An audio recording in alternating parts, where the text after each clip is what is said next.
Capítulo 4 – A nova figura do Cristo.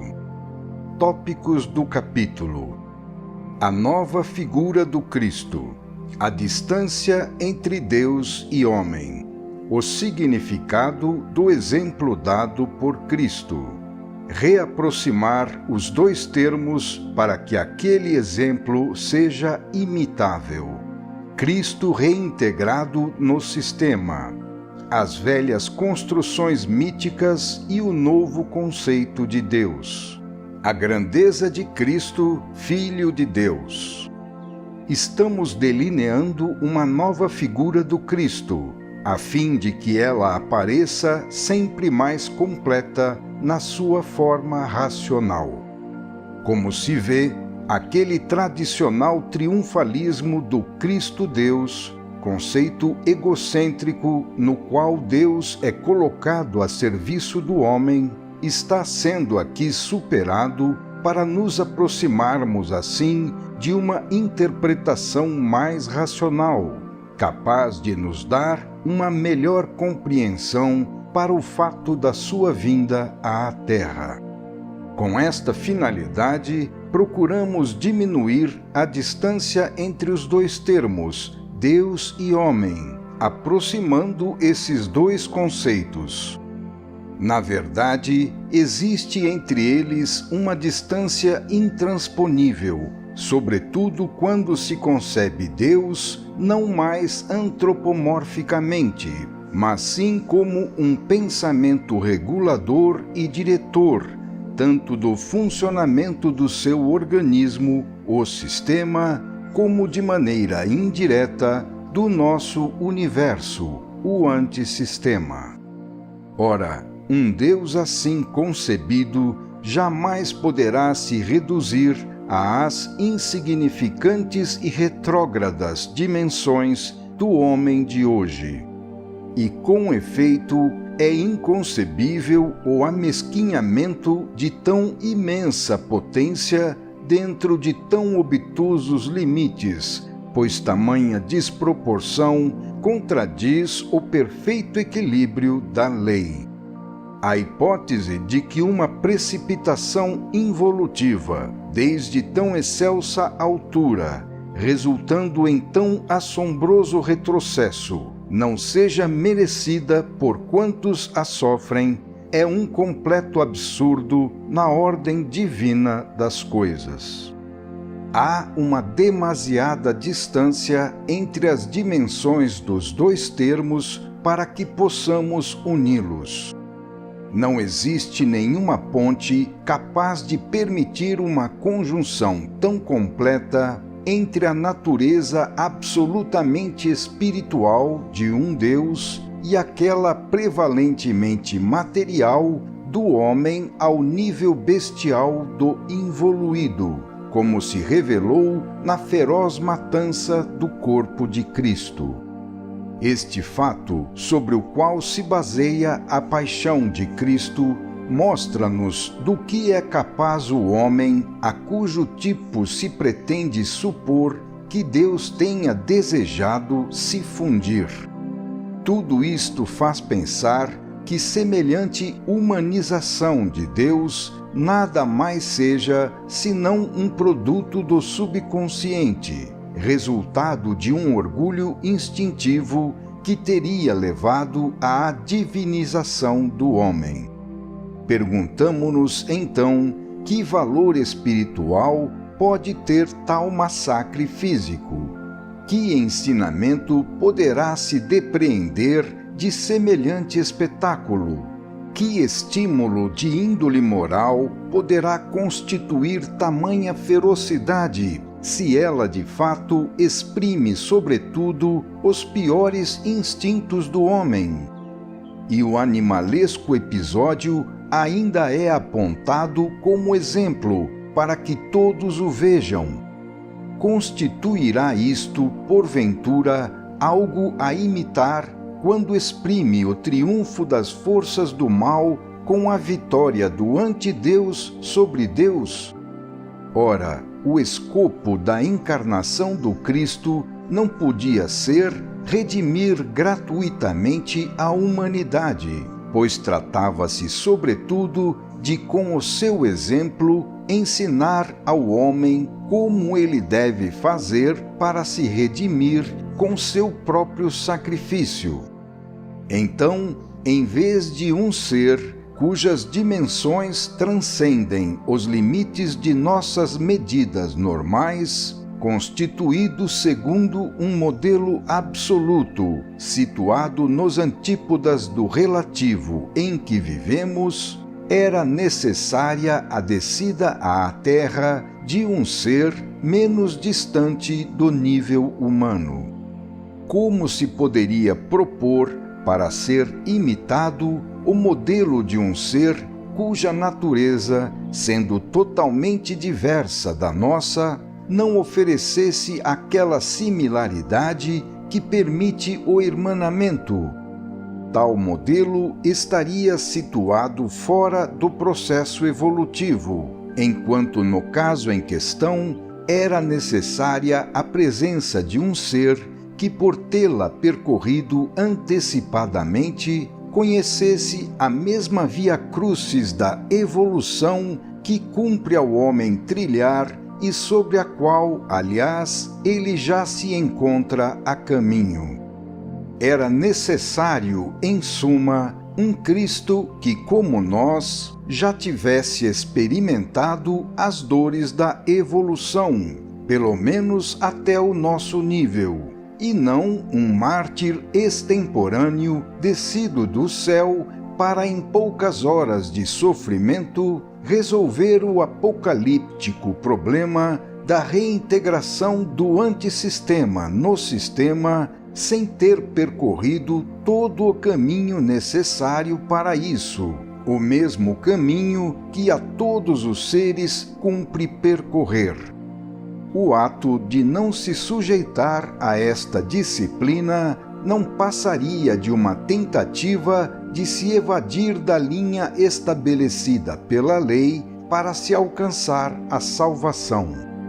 Trata-se de um longo caminho que leva milhões de anos para percorrer, implicando uma tenaz labuta e uma lenta maturação. Estão em jogo fatos que não se improvisam e problemas que não se resolvem com um rápido martírio, demasiadamente breve para servir como uma escola capaz de operar uma verdadeira reconstituição espiritual da humanidade decaída. Que as coisas sejam como foi aqui explicado agora, fica provado pelo fato de que, após o sacrifício de Cristo, a redenção operada assim por ele permaneceu um fato teórico.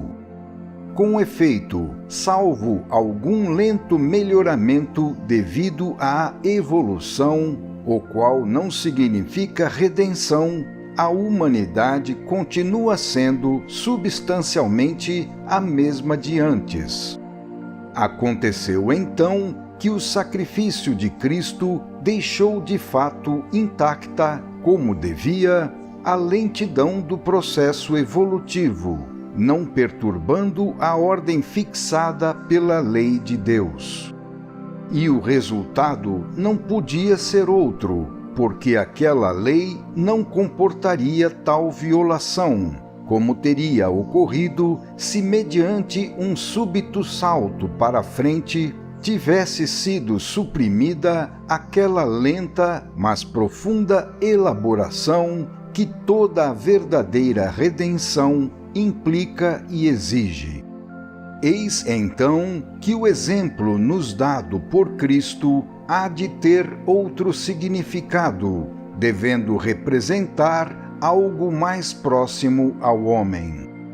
Isto implica, por exemplo, no conhecimento dos problemas humanos por parte de Cristo, que, tendo estado nas mesmas condições, teria experimentado as provas do antissistema. Somente assim, reaproximados, colocados na base de tal similaridade de condições, é possível entre Cristo e o homem um verdadeiro irmanamento, mediante uma mais profunda compreensão por parte do próprio homem.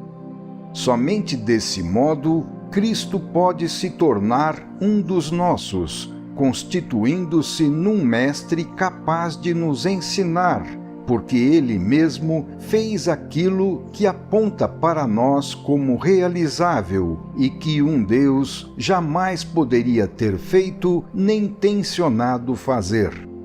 Eis como se delineia a nova figura do Cristo, mais harmonizável e logicamente coerente com os fatos, conforme a lei de Deus. A paixão de Cristo não permanece, então, um fato fora da lei, pois constitui para ele a última e conclusiva fase de um normal e longo processo de maturação evolutiva. Assim, tudo fica dentro da ordem e da lógica da lei. Deste modo, aquela paixão não pode ser confundida com uma improvisação sem antecedentes preparatórios, mas se torna logicamente comparável ao último anel de uma cadeia, constituindo o momento decisivo do definitivo passo em frente, justamente aquele no qual o ser, lançando-se para fora do antissistema, reentra no sistema, como coroamento de um precedente e imenso trabalho de maturação que alcançou o seu cumprimento. Assim, tudo se compreende e fica conforme a lei. Cristo é, então, nosso irmão e mestre, tendo como tal o direito de se erigir em exemplo, porque fez aquilo que cada um de nós, obedecendo como ele à lei de Deus, deverá fazer. A essência do exemplo de Cristo está no fato de que o programa e a razão da existência consistem em sair do antissistema para reingressar no sistema. Este é para todos o momento do retorno ao Pai. Cristo viveu este momento e nos mostrou como isso se cumpre. Ele chegou primeiro, nós chegaremos depois, cada um no seu tempo. Não há outra coisa a fazer senão segui-lo. Cristo se colocou à frente da marcha da evolução. Pleiades de santos, heróis, mártires e gênios o seguiram mais ou menos distantes dele, mais ou menos próximos daquele momento resolutivo, que é o retorno ao Pai.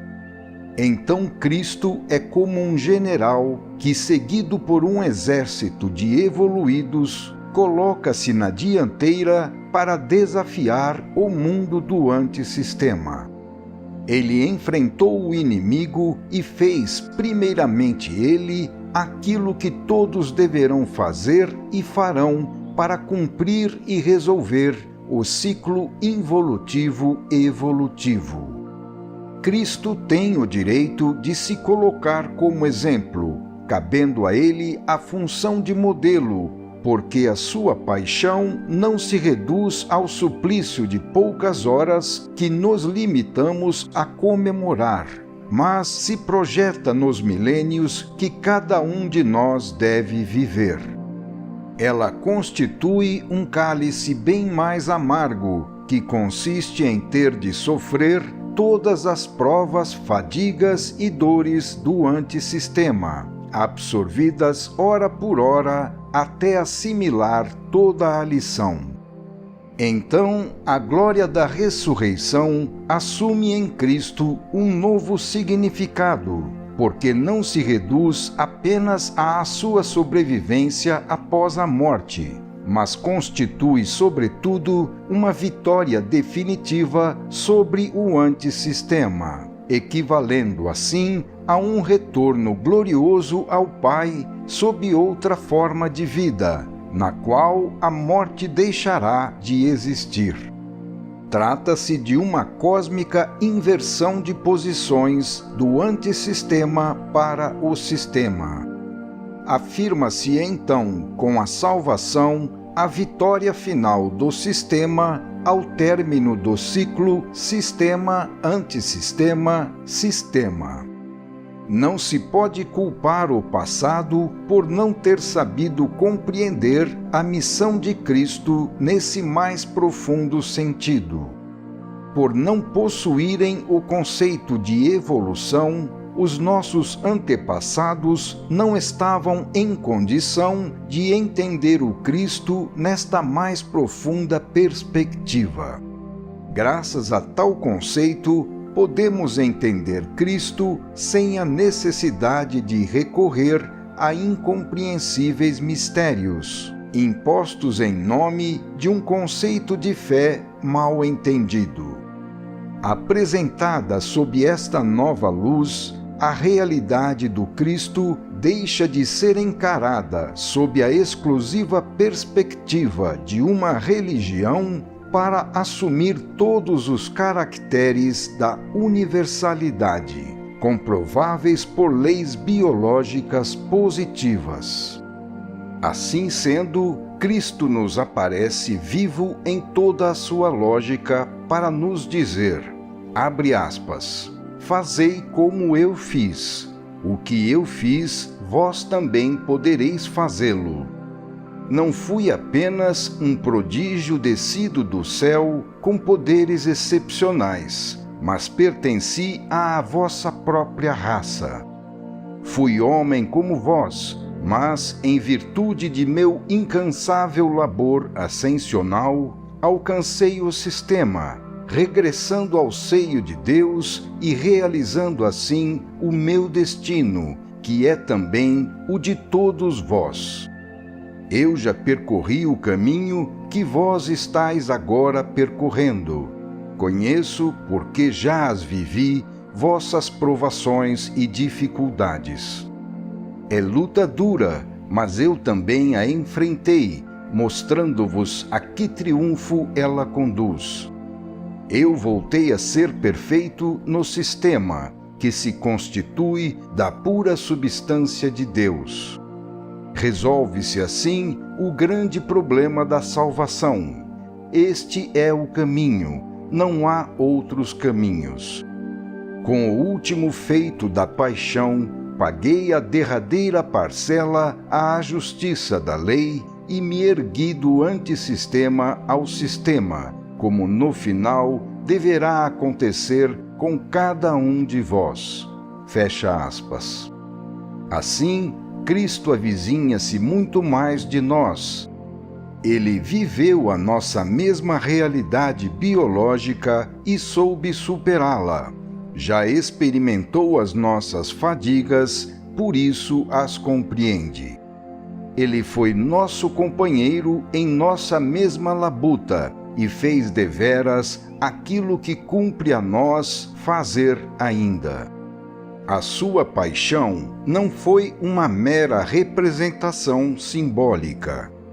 Por intermédio de sua vida terrena, coroamento de muitas vidas de preparação, Cristo realizou plenamente a sua redenção, ressurgindo totalmente liberto e regressando ao Pai. Aquela paixão explica-se como o último degrau de uma imensa escalada, constituindo o ato final de um drama cósmico, o mesmo drama que envolve a humanidade de todos os tempos. Na paixão de Cristo, temos dois momentos culminantes.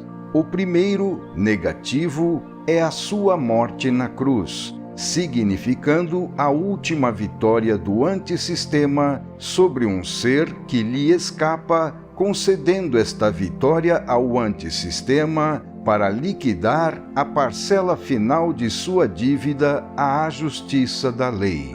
O segundo momento, positivo, consiste em sua ressurreição nos céus, significando a plena vitória sobre o antissistema por parte de um ser que lhe escapa, para reingressar definitivamente no sistema. O reviramento da pedra sepulcral significa a libertação do espírito, com a sua vitória final sobre a matéria, representando assim a conversão do antissistema no sistema. Com isso, Cristo nos ensina que a meta última da vida está no céu e não no mundo, o qual é apenas um meio a ser utilizado para aquele fim, como uma escola e um itinerário para voltar a Deus. Cristo nos ensina que estamos percorrendo uma grande estrada e que a salvação está em avançar. A redenção consiste na evolução, que é a transformação de nossa natureza de tipo antissistema naquela de tipo sistema. Assim concebido, Cristo apresenta-se a nós como algo bem mais imitável, por ter percorrido a nossa mesma estrada. Ele não representa um caso isolado, imensamente distante do nosso. Não se poderia propor como exemplo para o homem quem não fosse semelhante, apresentando-se em condições totalmente diferentes. Insistimos nesse assunto porque é importante compreendê-lo. A tradicional interpretação da descida do Cristo tem o sabor de uma mirabolante construção mítica, apta a alimentar a fantasia, mas alheia à realidade, porque é pouco condizente com a faculdade que nos permite compreender o funcionamento de todas as coisas. Isto torna incompreensível o problema daquela descida, fato este contraproducente no terreno das convicções, porque quando não se pode demonstrar, torna-se necessário recorrer ao mistério e depois ao método da imposição pela fé, o que não convence. A realidade, pelo contrário, mostra-nos a presença de uma lei constante e inviolável, que mantém a ordem em todo tempo e lugar. Além disso, a realidade nos oferece um conceito de Deus diverso daquele Deus pessoal, que parece mais uma nossa criação antropomórfica, como resultado de uma deificação do biótipo humano. Tal conceito menor é alcançado tomando como ponto de partida e de confronto o homem e não o universo. Trata-se de uma criação de tipo mítico, produto da mesma forma mental dos pagãos.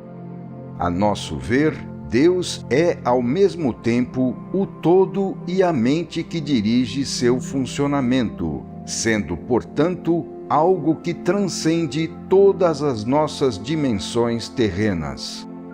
Desse todo, o organismo humano nada mais representa senão uma sua infinitésima parte, sendo por isso limitadíssimo, razão pela qual jamais poderá conter aquele todo, porquanto o que é finito não pode conter o infinito, assim como num átomo não pode caber o sistema solar, nem faz sentido impor tal absurdo por fé. Em vez disso, nós precisamos de um Deus que sirva para todas as criaturas do universo, e não só para o homem. Ora, no seio da ordem do todo, é difícil imaginar que revolução haveria com a descida desse Deus, tornando-se muito difícil admitir que o ser máximo do organismo do todo possa assumir a forma de um de seus mínimos elementos. Este conceito era aceitável quando o homem, no seu orgulho, julgava-se o centro do universo e o único escopo da criação. Mas hoje já se começou a compreender que se existem seres pensantes espalhados nos infinitos planetas do universo, eles também estão sujeitos à mesma lei de evolução. Portanto, a finalidade da criação não é somente o homem, tornando-se lícito perguntar a nós mesmos quantos bilhões de vezes deveria se encarnar o Filho de Deus para redimi-los todos. Além disso, como seria possível uma descida involutiva tão grande, a ponto de conseguir cobrir a distância que separa Deus do homem? Será que não nos damos conta do intransponível abismo que os separa e da impossibilidade de fundi-los num único ser? Perante a férrea disciplina da lei, necessária para regular o funcionamento do todo, semelhante hipótese da descida de um Deus acarretaria um deslocamento catastrófico, significando uma espécie de atentado anárquico, que seria apontado e exaltado como exemplo aos olhos do homem.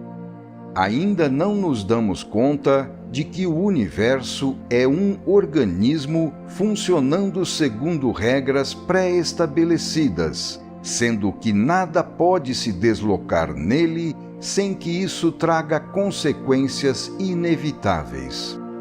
Parece, todavia, que a desordem é precisamente o sinal do homem, de acordo com os princípios do antissistema. Com efeito, para o mundo, a potência e o valor estão na desordem e não na ordem. Não será então esta ideia, que consiste em fazer Deus descer na terra para ele se encarnar como homem, uma espécie de repetição da primeira tentativa do ser de se tornar igual a Deus, repetindo a atitude de revolta com a qual teve origem a sua precipitação no antissistema?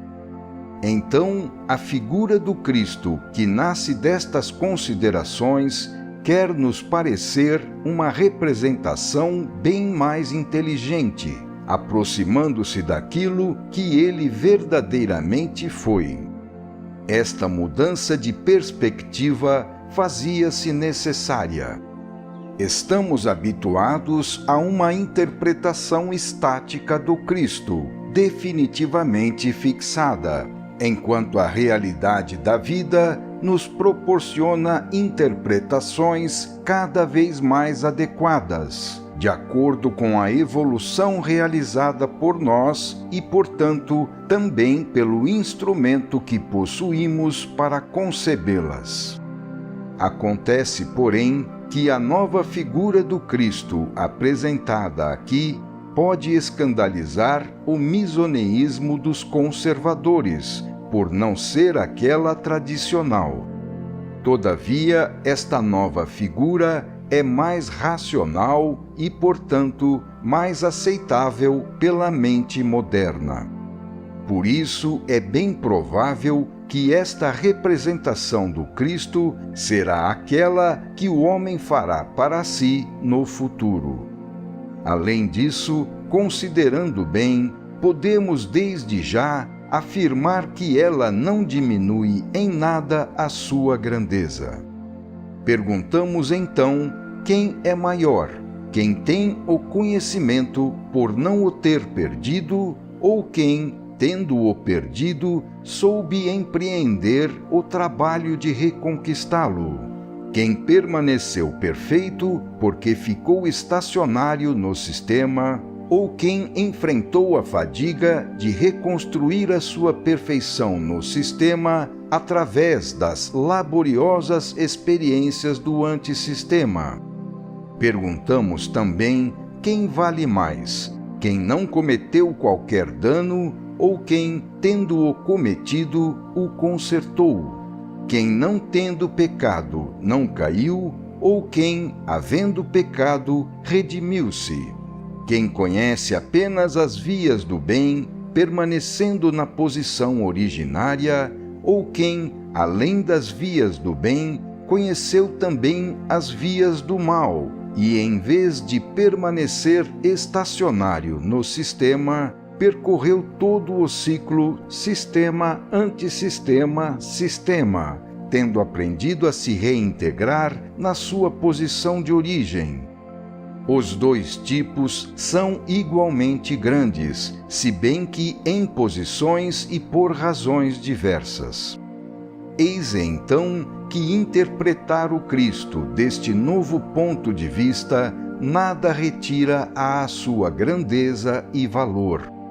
Tratemos agora de esclarecer outra questão.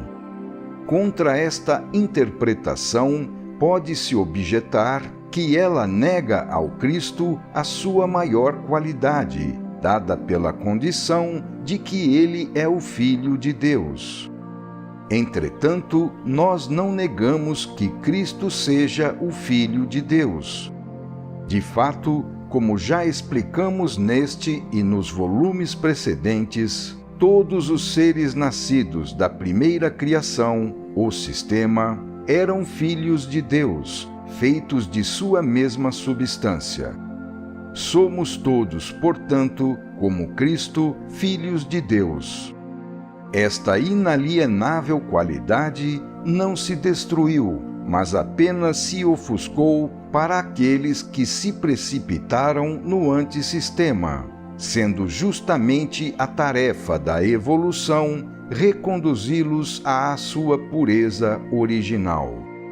Nós não negamos, mas afirmamos ainda com maior decisão que Cristo é verdadeiramente o Filho de Deus, porque da sua paixão e morte ele foi reintegrado no sistema, retornando à posição na qual ele havia sido gerado e à qual, em virtude de sua natureza, fazia jus. O fato de ter regressado o qualifica, agora sem restrições, como o Filho, ou seja, como o terceiro aspecto da divindade, o ser criado. Eis, portanto, que Cristo permanece Filho de Deus desde a sua primeira origem e continua sendo também atualmente, pois dessa forma ele está igualmente situado no sistema, como parte integrante do mesmo. O fato de ter atravessado o antissistema, em vez de ter descido dos céus diretamente do sistema, não impediu Cristo de ter nascido como Filho de Deus, nem de retornar como tal ao seio do Pai, exatamente na mesma posição de origem. E todos nós somos destinados a regressar à nossa posição original, os mais sábios e maduros primeiro e os outros depois, cabendo aos primeiros, mais avançados e gloriosos, mostrar aos que ficaram atrás o caminho a seguir, tal como Cristo fez. O nosso escopo não é demolir. Queremos apenas compreender melhor o Cristo, penetrando até a verdade que se esconde atrás da lenda. Desejamos mostrá-lo sob uma forma mais racional e compreensível, porque um Cristo ilógico e entretecido de mistérios não seria tomado em consideração pelas novas gerações, terminando por ser posto de lado. Nós queremos, pelo contrário, que ele permaneça vivo entre elas. E para isto suceder, sabemos que antes de tudo é necessário explicar tudo com clareza e sinceridade. Final do capítulo 4.